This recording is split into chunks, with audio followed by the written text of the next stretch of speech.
Okay, good morning everyone. See, we'll just go through the headlines once and what are the things that are happening.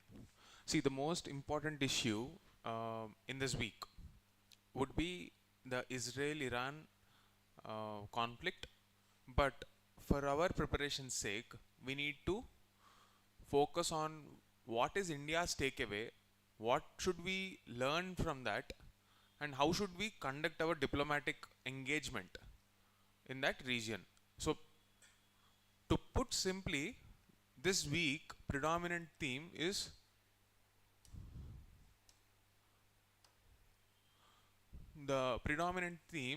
GS2 IR, and in this you will be talking about West Asia relations, what are the major conflicts happening there, and how should India deal with it, or why should we deal with it. This is the framework of thought for your international relations. We have already seen some of the articles in the previous classes. Can you tell me some of the doctrines that we discussed?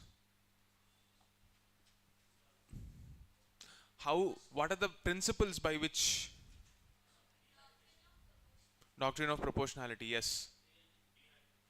Dehyphenation, what else?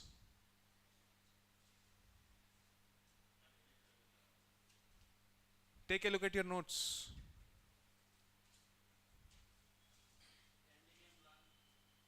Endgame. What do you mean by endgame strategy? No, finally, what do you mean by endgame? Conducting your diplomacy in such a way that you are focusing on the long-term stability. Endgame strategy. Repeat once again, what are the policies that we have? Doctrine of proportionality, dehyphenation, non-alignment, endgame strategy.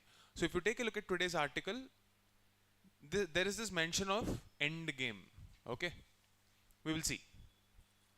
Now the headlines. Indians with own vehicles in Iran's capital, Tehran, they were asked to leave the city, primarily because of the ongoing conflict. Okay, nothing much to discuss here. We'll go forward. Now, Global South. What is Global South? See, this week entirely is about international relations. So this is very important, primarily if you are giving the 2025 mains. In GS2, apart from the syllabus pointer of India and its neighborhood, you have um, the bilateral relations and how India is supposed to involve itself and conduct itself in such diplomatic channels and forums. Okay, so in that context, we have something called the Global South. If you take a look at the globe, everything to the south of equator is geographically considered the Global South. If you take a look at the colonial history, you would see that these are the countries which have been exploited, and metaphorically, meaning uh, when I say metaphorically, I mean as an analogy. All the countries in the Global South are having some similarities in terms of the power asymmetry. Keyword, power asymmetry. Okay. What do you mean by this power asymmetry? Power asymmetry means, symmetry means equal. When you're taking a look at the shape, they are equally shaped. Power asymmetry means the balance is tilted in favor of one party. Okay, power is tilted towards one party. So global north, say Europe, US, Great Britain, or the colonial powers who exploited the global south, they have a disproportionate balance in their favor because of the historical wealth they accumulated through the processes of colonization, which you will study in world history briefly. Okay, so India wants to be a collective voice of the global south in its ambition to become Vishwaguru. What do you mean by this Vishwaguru? Again, is India teaching to the world? Do you mean that India wants to act like a big brother and teach to the world so that others don't know anything? No, that's not what India wants.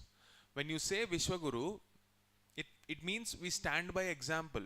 There are some value systems. What do you mean by values? In ethics, you will learn about this word values. There will be multiple definitions of values, but simply put, what do we prefer? Values means our preferences. Please remember this. So, in international parlance and international ethics, what values do we stand for? Let's say if you have a collection of, let's say you imagine a box. In that box, you put all the values that India stands for, or all the preferences that India stands for. The collective identity that these values together give to the world, that box can be named as Vishwaguru. I'm just explaining like a story so that you understand. Vishwaguru means it's not some title, it's a representation of a collection of facts. For example, we want to stand by peace, we want to stand by equality, we want to stand by justice, we want a rules based world order, we want to lead by example where the globe is considered one village, Vasudhaiva Kutumbam. All these aspirations together, when you put it in a box, that package together is what we stand for, and that box can be named as Vishwaguru. Clear? So when you're talking about the global south, at a meeting called G7, now I asked you previously to see the difference between G7, G8, G20. How many of you did that? Remember? So these are important points for your prelims. What is the agenda of each of the forum? Why do we have so many forums? You should understand, right? Why G7, why G8, why G20? Why not have one UNO? Why have so many duplicate forums? Go and see the About Us section. Then you will understand why there are so many forums. I will explain in some other class, but today, again, if you have not done the activity, consider that activity and we will discuss again in the future. This is how you will prepare for prelims. Okay. Now, moving forward.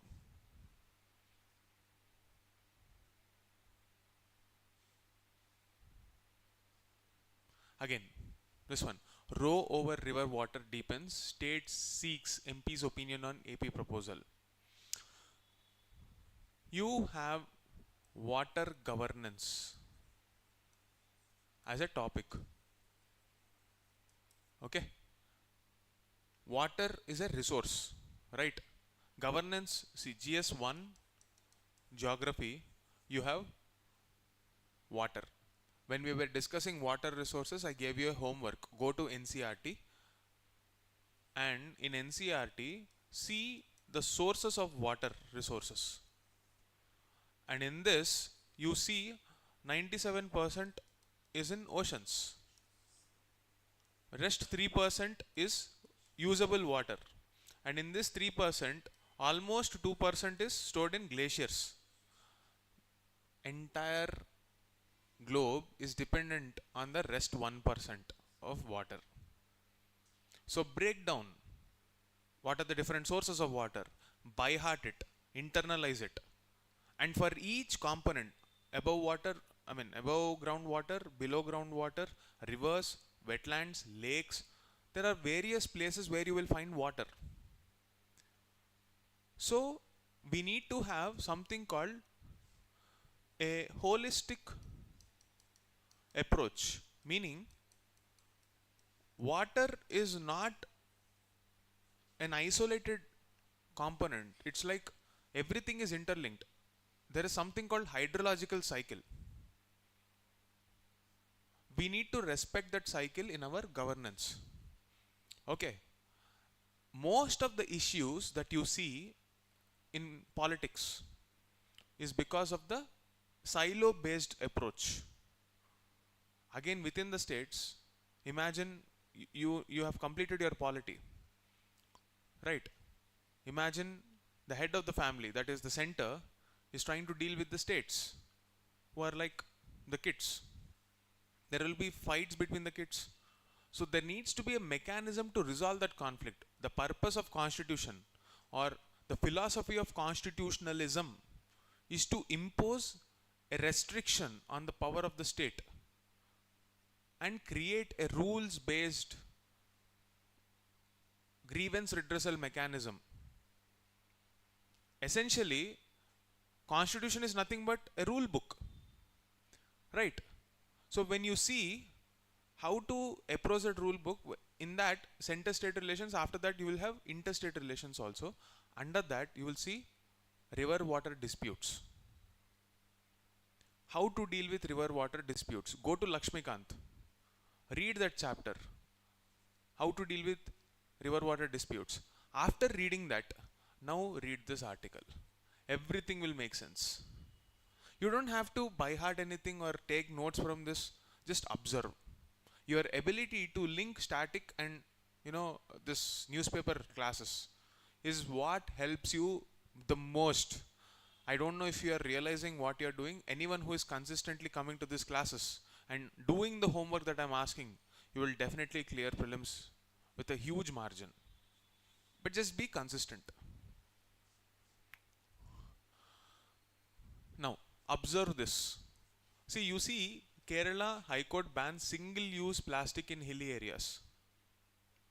So, when you look at this headline, automatically what should pop up in our mind? First, understand what is plastics. Okay. What is plastic? What are the various kinds of plastic? What is the role of Ministry of Environment, Forest and Climate Change, and what rules did it come up with respect to plastic? Do we have a global level treaty on plastic management? You will get all of this in my Telegram channel and also my YouTube channel. Go there and search. I've made a video on plastic pollution. If you want to read the background behind this, go and search for the plastic pollution video. You'll get everything that is related there. Okay, that is the activity that I'm giving you today. Please take this seriously.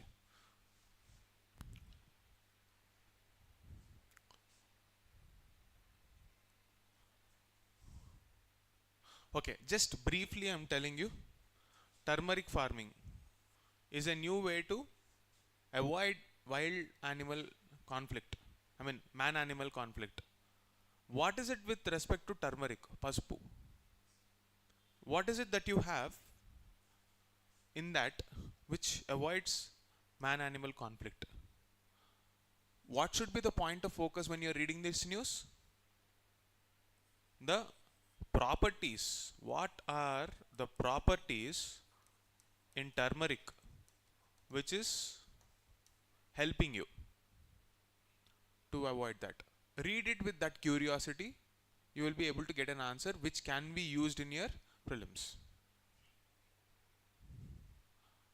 Now, this is a mere repetition of the article. There's nothing much to take away. We have already discussed again and again. There needs to be an independent investigation, and this is a description of what happened there and why it is important to carry out a professional investigation. Unlike what is happening in India right now, we need to move towards a US based model. For example, if you take a look at DGCA, do you know what is the maximum fine that is imposed by DGCA? Maximum fine. Any guess? Just rough guess. How much do you think they'll be imposing? 1 crore. Do you think this is an amount that is worthy of a fine for an accident like this? But as per rules, this is the fine. Previously it is just 10 lakhs. Recently the rules were amended and now it's 1 crore. Compare that to the US. If I am not wrong, there is one incident where there was a mismanagement of schedules which led to many passengers complaining. Do you know the amount of fine that was imposed on them? 140 million. Compare that with India. Flights get delayed left, right, and center. Forget safety. Delays itself is penalized like this in the US. Of course, there are a lot of other factors that we need to take care. If you impose this kind of fines, airline industry in India might not survive. But okay, that's a different thing. But safety, that's what this article is questioning. Anyway, coming back. India needs to design an inclusive pension system. See, I want you to have a life cycle approach from the time of your birth till your death. You need various support systems to survive. And it is in this phase I'm talking about, in this after post 60 phase. You need something called social security. Meaning, you need a regular flow of money for sustaining yourself.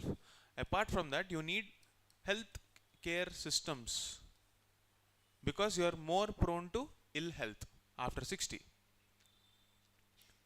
Right now, we do not have a pension system that is supporting universally, primarily because pension is a component that you will find in a formal job, that too in a government job.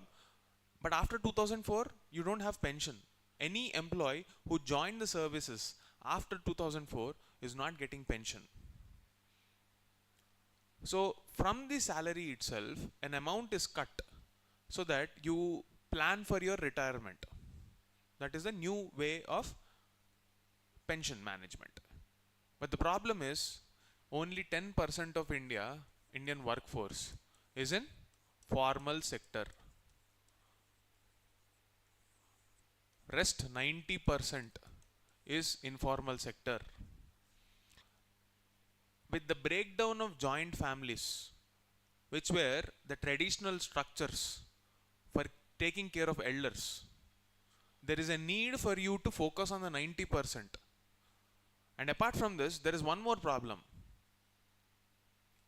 The problem is that of demographic shift, meaning the age of the population, which is now young, after a couple of decades will be in this zone only. And even the young population right now is within this 90% only. Imagine the plight of gig economy workers, meaning all the delivery partners, the logistic partners, they do not have any social security, they don't have any pension, no PF, nothing. If they save, they save, otherwise, no, nothing. And in such a situation, with no health insurance awareness, no support from the government, no pension, no jobs, what would be the life of these young population, which is now unskilled, unaware, when they reach the age of 60, somewhere around 2050? That would be a very big problem for the country. And therefore, there is a need to plan for this from now on. And the article is in that light. We will deal with pension management as a separate issue, but this is basically an article which is saying that we need to have a 3-tiered system. Okay, we need to have a flat rate. See, this is a technical article right now, and even if I give this technical details, you will be lost in the details, and it is not something that you will retain your long-term memory. So right now, don't deal with this. I will create a separate issue-based, class where entire social security, not just pension, the concept of social security will be dealt like a 360 degrees. Once or twice in a month, we'll have such kind of classes. Okay, where all the relevant themes will be clubbed together and explained. Okay, so leave this aside for now, the theme of social security, but just note down, you should know what social security is. Okay.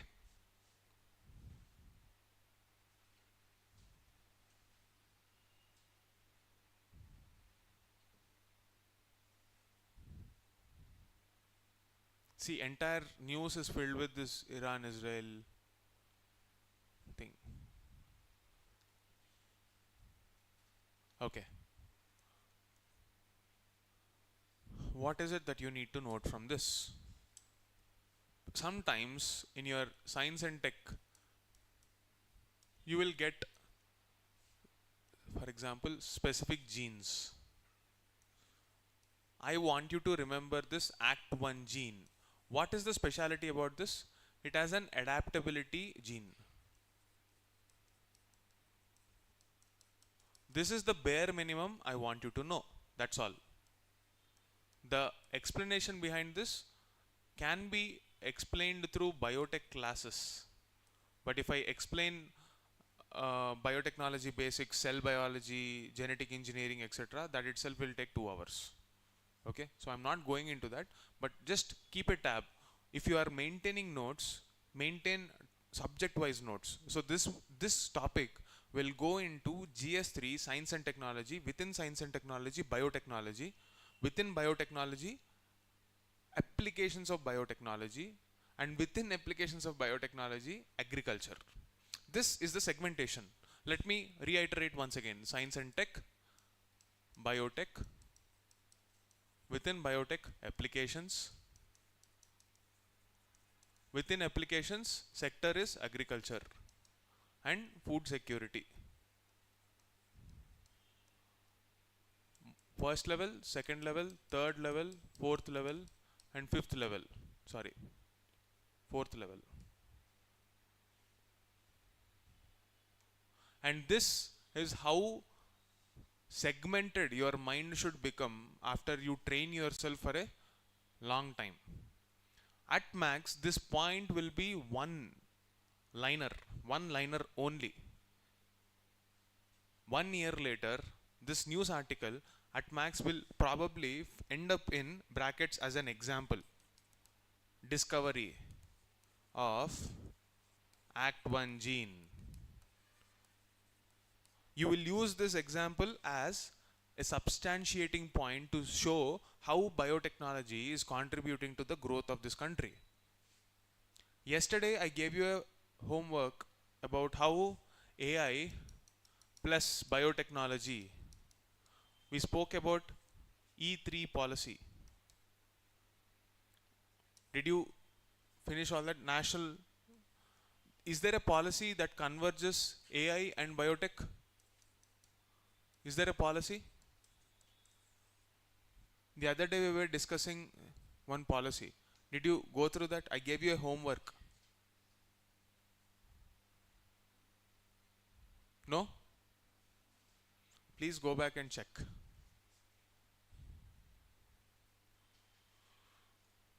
Okay. This is another topic which can be important for your prelims. Synthetic aperture radar. Okay. NASA and ISRO are working together to create HD images. Okay. So in a way, it is a technique. It is a just consider it's a technology to make high definition pictures even when it is dark. Okay, that's all you need to know. There is something called NISAR. Okay, where ISRO and NASA are coming together to create this. There is something called one more thing. One more answer. How do I zoom this? Okay.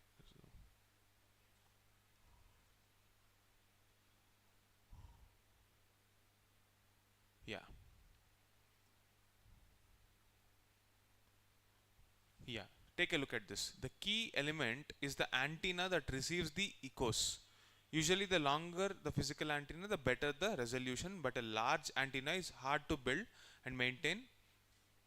So till now, okay, it is difficult to see here because there is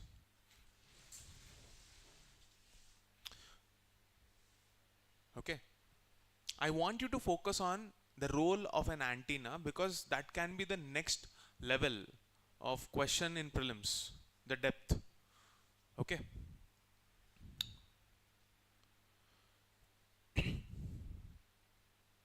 Note it down. What is the role of an antenna in synthetic aperture radar?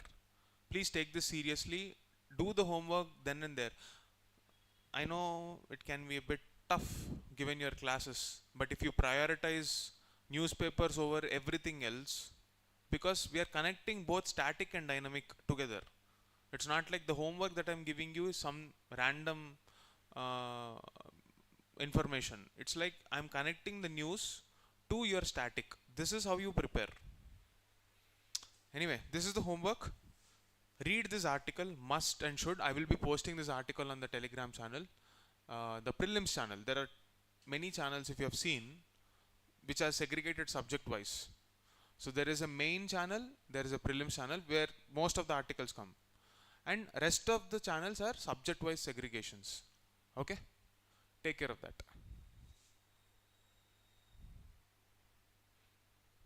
Now this is what I was talking about. What do you mean by endgame strategy? Long term stability. So according to Netanyahu, who is Netanyahu? Israel Prime Minister. He has some internal problems. See, it's domestic politics also. There is a lot of resistance and political fragility, meaning there is instability for his own government. So to win that confidence back of the voters, it's important for him to show that Israel is strong enough. This is what the article is premised upon. So what is the agenda of Israel right now? Whatever the actions that are being taken, is it in alignment with the long-term vision of Israel to achieve stability? This is the focus of the article. But we are preparing for UPSC, and every international relations event should again be aligned towards India's interests.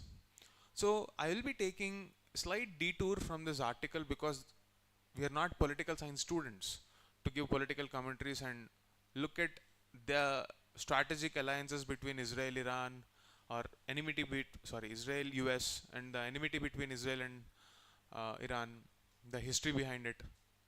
Why should we do all of that? We need to have a purpose. Our purpose when we are discussing this is to see how it will impact India, what should India do, and what is the takeaway. Okay? With this lens, I'll be giving you a framework of thought so that you can use it in your exam. Okay?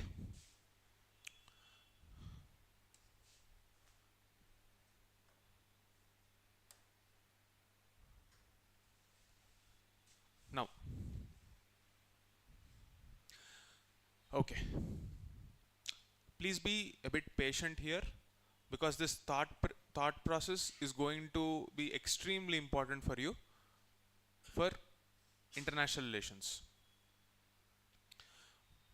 Firstly, you need to understand what is diplomacy. What is diplomacy? Diplomacy, in short, is negotiation. For what?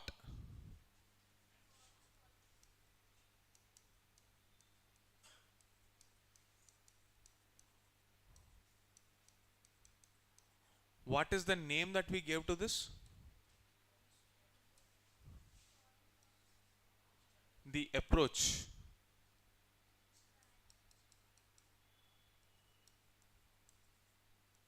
What is the name? Strategic.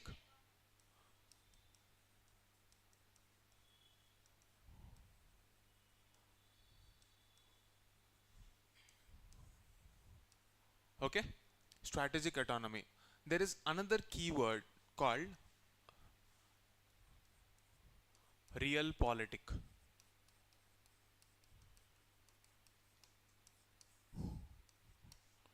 Or if you are a political science student, you will know realism. If you want to link this realism to GS4 ethics, international ethics, ethics in international relations ethics. Let's first understand the thought process behind all of this and then look at the issue. Clear? What is the purpose of having a Ministry of External Affairs? So that whatever is happening outside doesn't affect India. When you look at GS1, you have something called globalization as a process. Yesterday when we were talking about not this class maybe, okay, globalization as a process. When you're talking about globalization, it's a process which facilitates exchange of goods and ideas because markets are integrated across the world. Today we import from China a lot of things. Most likely the furniture that you are sitting on or the cameras, equipment, everything. Like we have discussed this multiple times. There is an origin in China. Right. Now, if you stop globalization, it will lead to scarcity. It will lead to stopping the growth of ideas.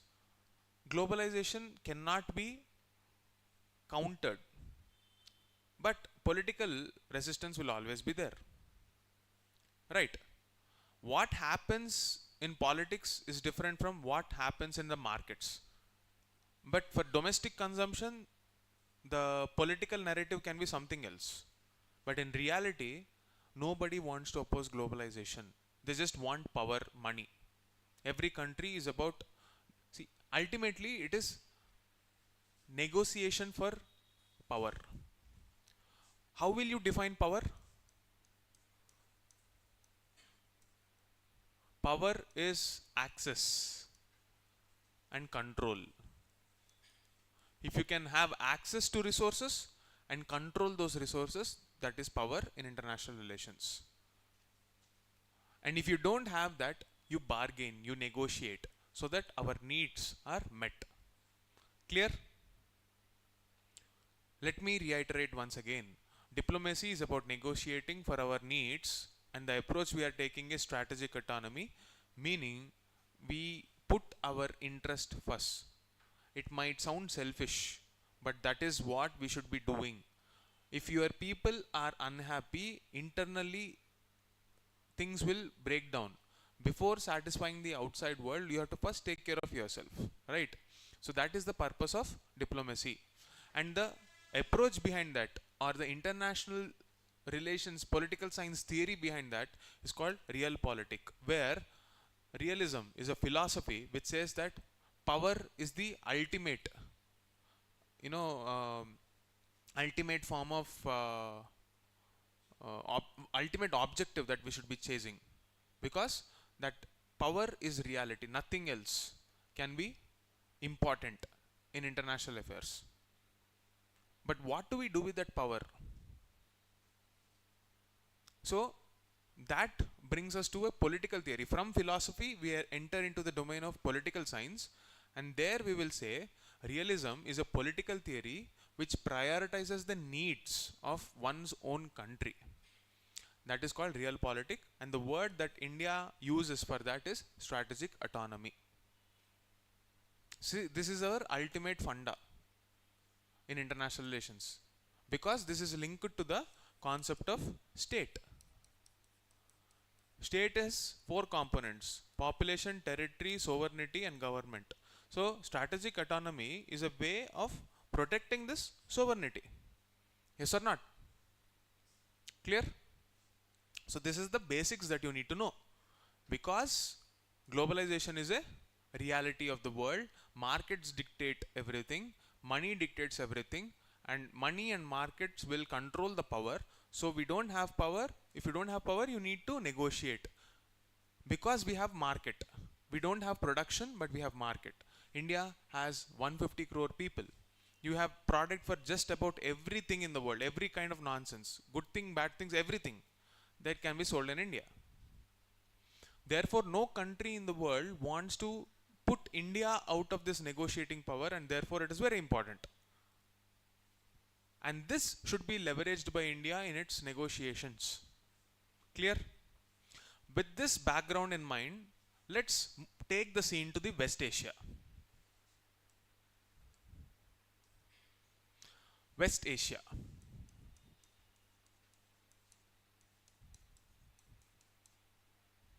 Why should we negotiate with West Asia?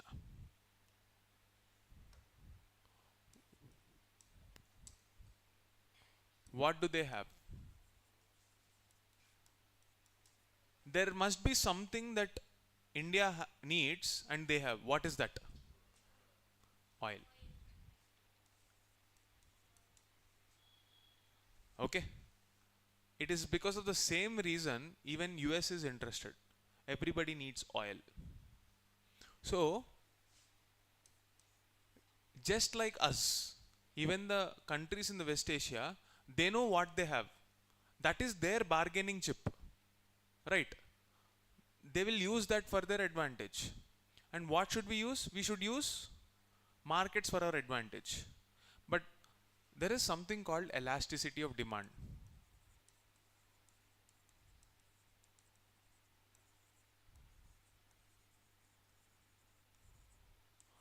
Let's say if you have more money, will you buy more TVs? Just because you have more money, will you buy more fridge, more washing machine? So the demand for products like that is inelastic. But when it comes to commodities like oil, which are finite, people want to store them, countries want to store them. And in moments of crisis, they want to store more. So the demand is elastic and therefore prices fluctuate a lot. Right? This is the main funda. If you link this to GS3 external sector,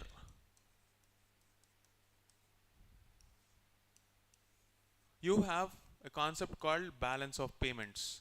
And in that balance of payments, you have something called the current account.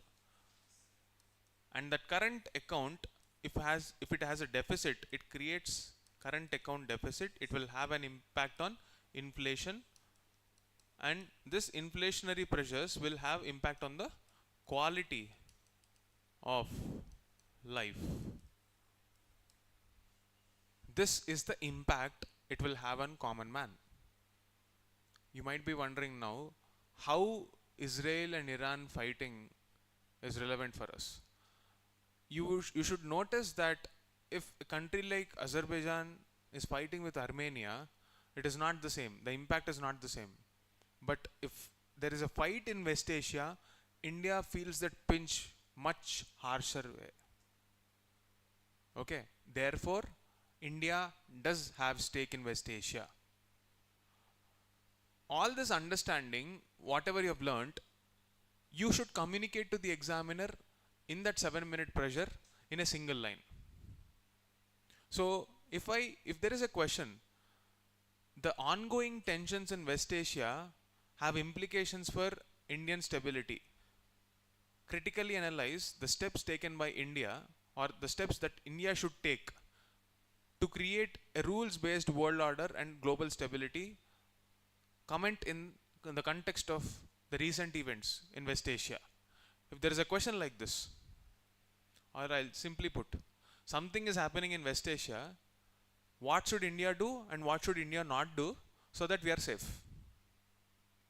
Simply put, that is the funda. Right? For this, there will be some, flowery language in the question papers. Simply put, what does it mean? India should be safe. Do something. Just give me the oil so that our lives are not affected. So what should India strive for? Stopping the war. If you stop the war, one or the other fellow will get pissed because you are taking sides. Therefore, we have something called de-hyphenation. You deal with your own stuff. I don't want to involve. But we will give a statement. We will give a stance. That stance is abstaining. That is, we don't want to involve in your affairs. Unless and until Indian interests are affected. And there should be a consistency in this approach across all issues in the world. It's not like you take one stance in Russia, Ukraine, another stance in Israel, Iran. That inconsistency will create confusion in the global order. Right. At this point of time, do we have any stakes in, do we have any leverage, not stakes? We definitely have stakes. Do we have any leverage to ask either Israel or Iran to stop? When two people are fighting, you need to have the power to stop that. When will you have power? When you need something but that the both the parties need. At this point of time, we do not have that. So our focus should be purely on restricting the fallout of that fight in such a way that it doesn't impact India. Clear? Everybody? Now, you understood the dynamics of West Asia. Let me take a step back and go into the background of why this fight is happening. Why? See, you can, for UPSC's sake, you can use many fancy words to, describe. But philosophically, if you want a realistic answer, Yuval Noah Harari is a writer. Please go through his books, it's like his talks or books. They're interesting perspectives, especially if you have anthropology optional. You will like it.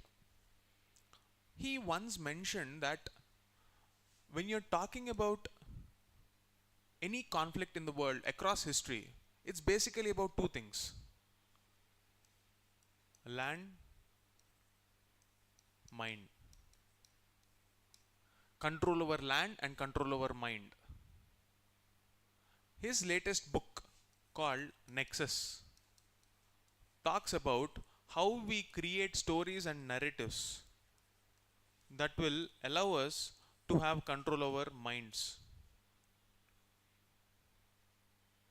Essentially, it's about control over resources only. And the basis of seeking that control is sometimes an identity. That identity is created in our mind. That identity is our collective,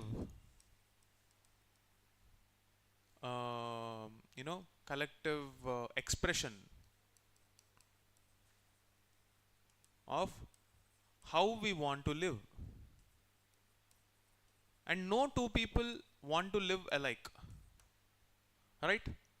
No two groups may, or forget groups, no two individuals sometimes don't want to live a life alike. Again, those relations are negotiations only. If that is the case between two individuals, imagine the case between two groups, two societies, two countries, two civilizations. And that is where most of the conflicts come from. So the central identity that we are talking about here is the identity of Arabs versus Jews. It's basically two groups. Okay? Two groups who want to exert their identity on a piece of a land, and that land is what we know today as Israel. Historically, Jews were here first, but that land was developed according to Arabs by their cultural attachment and their investment into that region. But these people feel that they have been subjugated, their identity was washed away, they were persecuted across the world. At least we need one small piece of land so that our identity survives, our way of life survives. And it is because of this conflict you will see a blowout in this region. Strictly speaking, what is there in Israel? It's a desert. But why are they attaching so much importance? Because of that identity element only.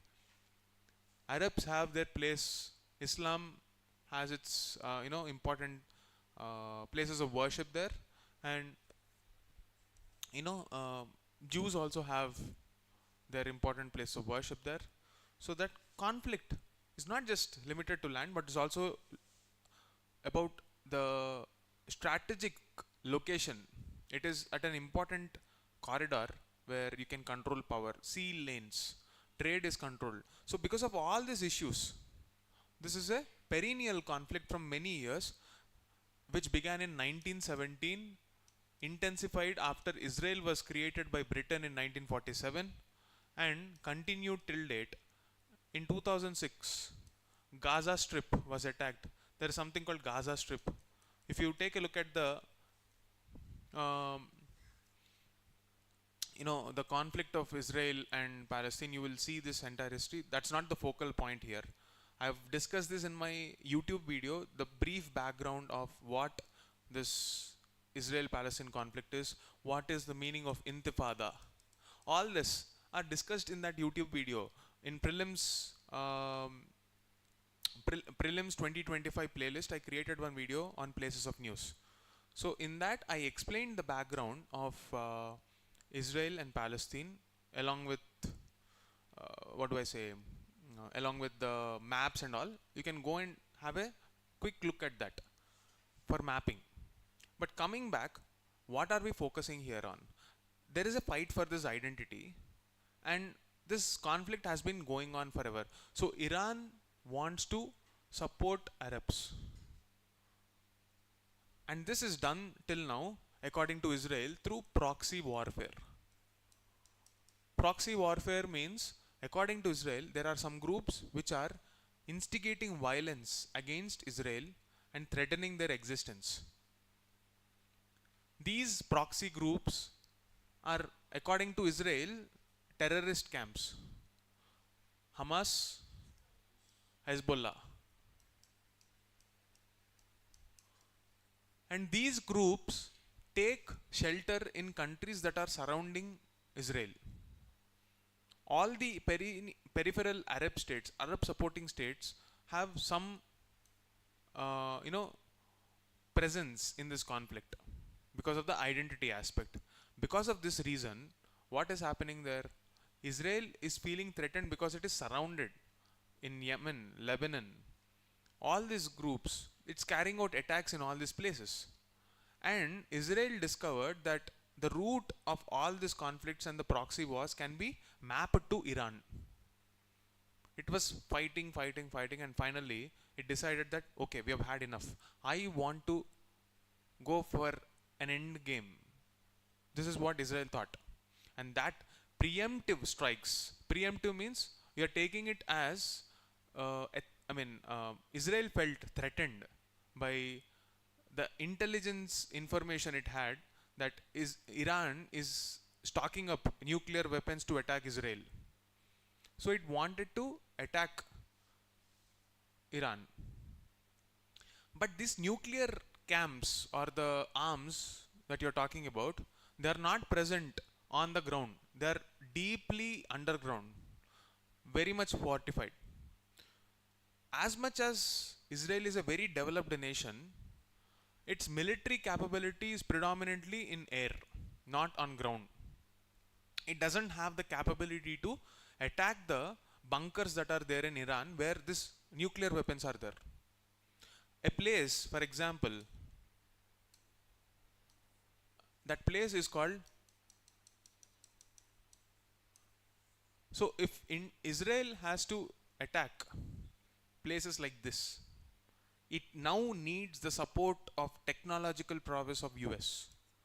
And this is where our POTUS, that is the President of United States, Donald Trump, comes into the picture. Yesterday, he warned the chief of Iran, Supreme Commander. It's like a typical warning, movie dialogue style warning.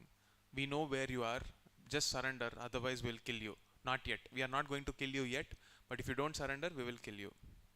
That's going viral on social media now. That's a different thing. What will happen, we don't know. But let's understand the end game strategy of Israel here. Do you really think killing the Iranian leader will stop this conflict? You can kill a person, not an idea. And there is never a way, if both the sides are also dead, the next generation will keep on fighting. So wars are never a solution. So what is the end game strategy that Israel is trying to have now? What are the options available? One, end all conflict by war, by attacking the nuclear sites. Two, what are the options available? Tell me. Dialogue, negotiation, and action. If you take the first route, what happens? You will run out of money. Both the sides will fight. One of them will be tired, and money will be exhausted. This has been the history of wars. Did any war ever give a solution? Any war in history? Like forever that matter is settled. For that time period, power was tilted in the favor of one party, but did it ever end up with a solution in such a way that it never came back? Wars were never a solution. So if Netanyahu thinks that this is the solution, it's not going to work. I'm not saying Iran is right here or Iran is wrong. We don't know for a fact. If I were in Israel's position and if I'm feeling threatened, what would I do? That is the central point here. And apart from that, what is it what is it so problematic that India wants to involve in this region? Because there is one place called Strait of Hormuz.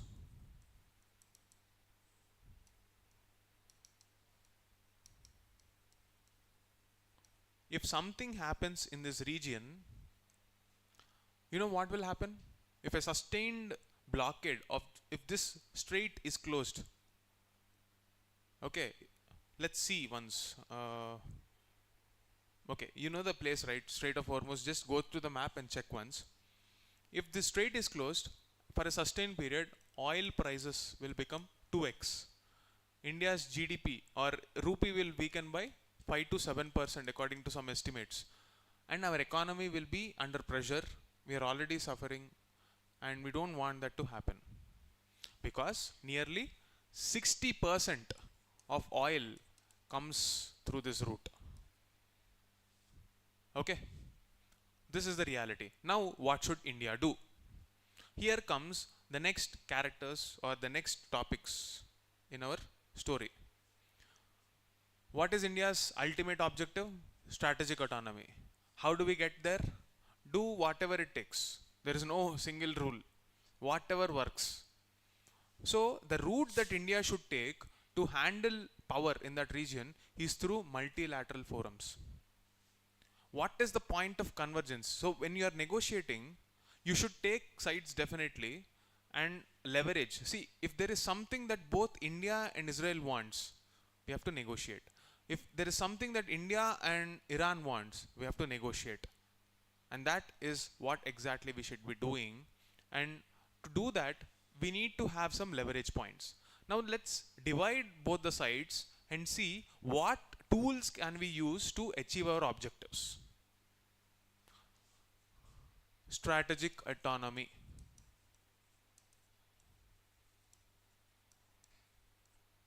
When you have Israel, and then on the other hand you have Iran. Okay, Israel and Iran. Now in this scenario, we need to use multilateral forums or any forum where our interest will converge with one of the sides. What are our stakes in Iran? We have Chabahar port. We have invested there. So once you invest in that region, it is also money for Iran. We are customers of their oil. How much is a different thing, but we do take. No business, no matter how big a monopoly, wants to miss a customer. As simple as that. These are the two things that we have, broadly speaking. Take a look at this side. What do we have that Israel has? Their technology. their energy diplomacy tools, meaning we can negotiate for markets. So directly we can't involve in a conflict, so we have to use some multilateral forums. The forum that you can think of here is called I2 U2. Israel, India, USA and UAE. Here you have Shanghai Cooperation Organization. Here there are many countries, all the 5 stans of Central Asia, Uzbekistan, Turkmenistan, all that, Russia, India, Pakistan, China. Okay?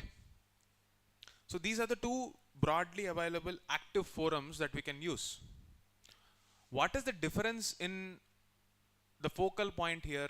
This, whenever you see US, it is market led. Here, paisa or money is the focus. But this, you can't, of course money is important here, but the focus is safety, regional architecture. So anti-terrorism agenda.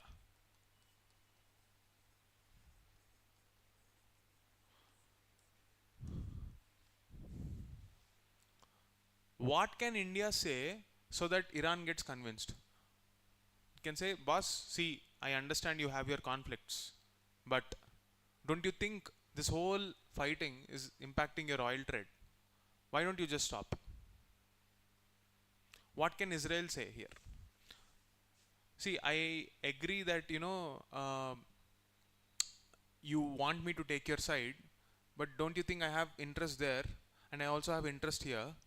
Why don't you just leave me out of this situation? Let's just focus on markets. Don't involve me in our markets. Okay? So when you're talking about I2U2 as a forum, and here you're talking about SEO as a forum, the focal points are different.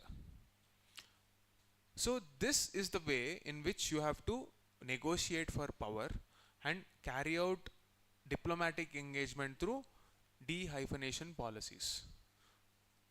When you do that, you will be able to control the power structures and whatever happens in West Asia, because we have stakes there. For the same purpose, you need to engage with Russia, you need to engage with US and balance those powers. And China wants to involve in every forum. You also have to deal with them, because they are worried about their One Belt, One Road initiative and market. Everybody is involved because of one reason: money. Even ideology is a way of thinking about money only. Okay? So this is how you think and organize your answers and thoughts for international relations. I've explained this like a story. I hope this made sense. And any issue that you read, it's about picking up keywords to describe these stories. Ultimately, it's about power control. Clear, everyone? That's it for the day. See you in tomorrow's class.